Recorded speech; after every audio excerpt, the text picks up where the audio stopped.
Hello, my name is Tiro, or Teresa, whichever you would like to call me. I don't really care. I've been watching a lot of your videos, and let's say that I'm very impressed with you. It's very hard to keep a public profile of everything that's going on in your life, plus being pregnant, and then you have twins and a new baby, and you still come back and you have the honesty to say, guess what? I'm not doing as good as what I thought. I've been bipolar for about 20 years. And something I've learned is that we have a disease. We are not the disease. So sometimes we get kind of confused in that, and so do other people, frankly. Sometimes they look at us as though, oh, that's the bipolar person. That's the crazy person. But that's not the truth. We have a disease. It's a disease. It's not something that we've contracted by another person. It's not like a cold. It's not like cancer. It's not like any other disease. But it is a disease. And we cannot let ourselves or anyone else look at us as if that's all there is to us. Because there are many other factors to who we are. And yes, being bipolar affects a lot of those factors, but it can also complement a lot of those factors. When I first started, and see, I'm talking about something like I caught when I first started being bipolar. No. Usually bipolar lays dormant in your system till something tragic happens in your life or something drastically changes in your life, which was my case. And it changed my life immensely at first, because I did act a little crazy. Actually, a lot crazy. Did things that I would have never done in a million years, which were totally out of my character. But when I finally sought help and I studied the disease, after being accused to be a drug addict, just some crazy person or whatever, I figured out that this is something that I was going to have for the rest of my life.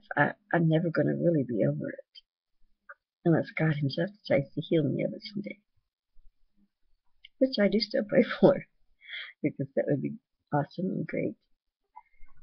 But I'd rather him heal some of the other illnesses that I have, because being bipolar can be manageable. You are doing a very good job at that. You have a lot of stress in your life. Being the mother of twins and a new baby is so overwhelming. Just being a new parent can be very overwhelming. And I just want to keep encouraging you to keep striving to be who you really want to be. Not by the disease you have, but by looking through the disease. And I don't know if you understand by that's what I mean. I know that I'm bipolar because it stands right here in front of me all the time. Okay, I'm bipolar. Yes, yes. Anyway, I go, I'm still bipolar. But when we find the right kind of medications, when we find the right doctor, some of these things can really change our lives for the best. And when you look back in history, a lot of your famous musicians and artists and theologians and musicians were bipolar. Bipolar does have some advantages. Most bipolar people are very creative, intelligent, kind, considerate, loving, gentle, peaceful. We're not always over the top on things. We're not always judgmental. We're not always on the edge. We're just merely human beings who are trying to make things in our life work. For a long time, I would say, why am I like this? Why can't I just think about like everybody else? Why can't I just be normal? But then I had to ask myself, what is normal? Who is normal? I don't really know the answer to that question. The things that we have to do is to make sure, first and foremost, that we take care of our disease, because our disease affects everyone around us, especially those that we love the most, our families, our children, our mates. And so that has to be first and foremost. Because if you're not taking care of your disease, then you can't take care of the people that you love. They end up having to take care of you. I've been very fortunate. It took me like 10 years to really find a set of magic drugs. That's what I call my magic set. That all work together for the good and make me a better person. That makes me be able to think better, to make better decisions and choices. Because when things are out of sync, we tend to do things that are out of character, and we tend not to be as patient and kind and loving to people, but we don't understand why. Or 1 minute we can just feel absolutely happy and cheerful, and we think, hey, we've got a grip on this. We got this figured out. I'm on my way. And then something happens, and sometimes I don't even know what it is that happens. It sets me into a spiral so fast that I'm either skyrocketing, full of energy, have a million things in my mind that I want to do, and I get to about a quarter of my list, and nothing's really all the way finished. Almost. And then your energy is just zapped. It's just like someone just gave you a shot of morphine, and you feel like you can't move. You're just like, what? Huh? And that's the part a lot of times that people think. They think that we're on drugs if we're like real hyper and crazy, and although they like that. People like to be around us more when we're manic than they do when we're depressed.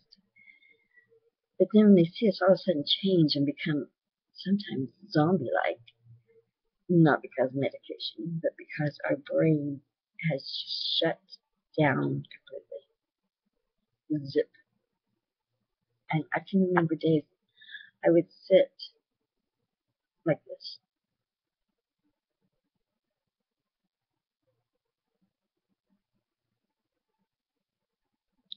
For hours. I look at the clock, I think, 6 hours has gone by. How did that happen? I don't have anything done. I've got to get this done because my family's coming home, but I don't have the energy to do it. That little tiny mess that I have, like, for instance, my makeup bag, it's all disorganized. And it's like, I look at a mess like this, and I think, normally that would take like 2 seconds to clean out and put it together and organize it again. But when I'm on that downward spiral, I look at that and I say, I got to get that done. And there I sit staring at it. and I don't get it done. Sometimes not for days. Now, let me tell you some things that have helped. Because you can claim your life back. You can take it back. You can be disabled, as I say, but not unable. You find what your triggers are. I know what mine are. And I tell my friends what they are. And I tell them if I act this way, knock me on my butt and tell me to get my mindset.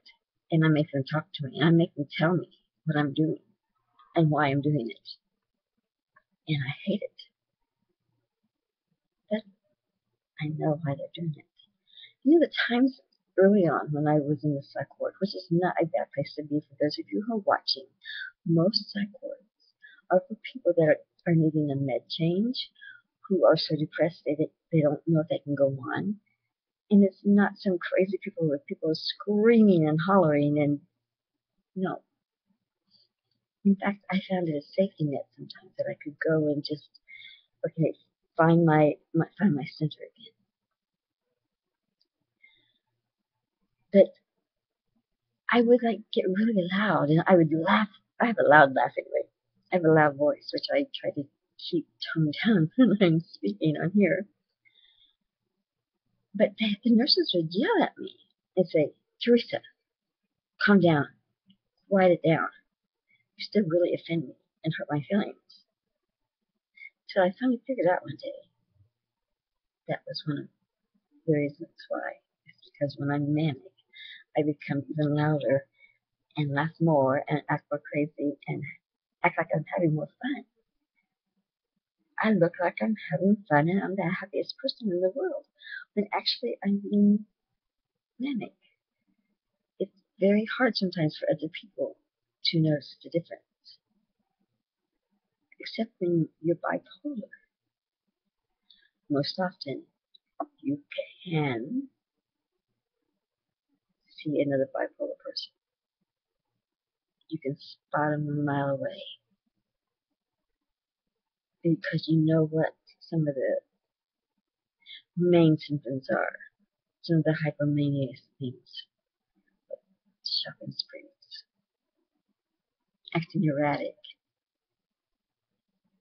Talking about things you can do, you're going to do, and you know, you think you could do anything. You know, I can go back to school, I can get a PhD, I can. No reality, I can't. So I'm going to encourage you.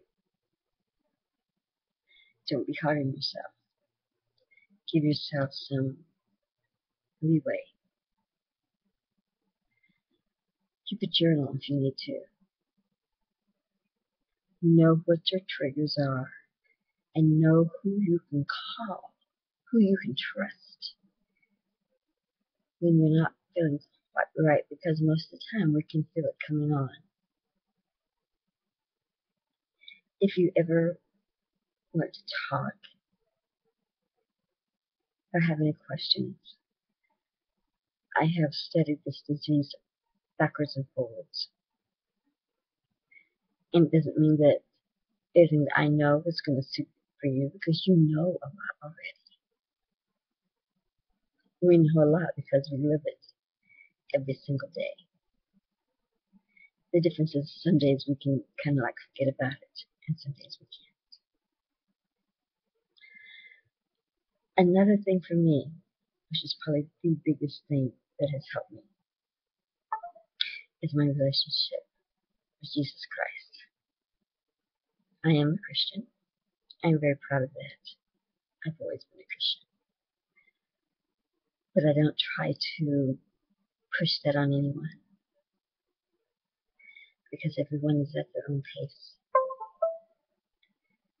I just know that my doctor says to me, do you know, I've seen you good, I've seen you bad, and I've seen you really good, and most of the time you're right there between good and very good. And he asked me, why is that you've been able to come almost full circle? You have setbacks, but most of the time you're moving forward. And the only thing that I can know for sure it's because of Jesus. I pray that this videos have helped you. And I am going to start my own YouTube page. Another one. It's called Blissfully Bipolar. I know, it's like a oxy, whatever it is, you know, but you still can be blissful, and you can be bipolar. You can be anything you want to be. This disease has no bounds. You're doing a great job. I've watched many of your videos. You've had a lot on your plate, as I have too.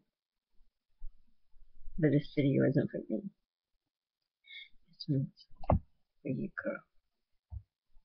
And I give you a plus on what you're doing. Don't feel bad if you have to start taking medications. Don't feel bad if you feel like you're hitting back in that what people call the box of being bipolar, because we will be bipolar forever, but we still can live a happy life and a fruitful life. So, this is Tiro or Teresa over and out. God bless, honey. You're doing a great job.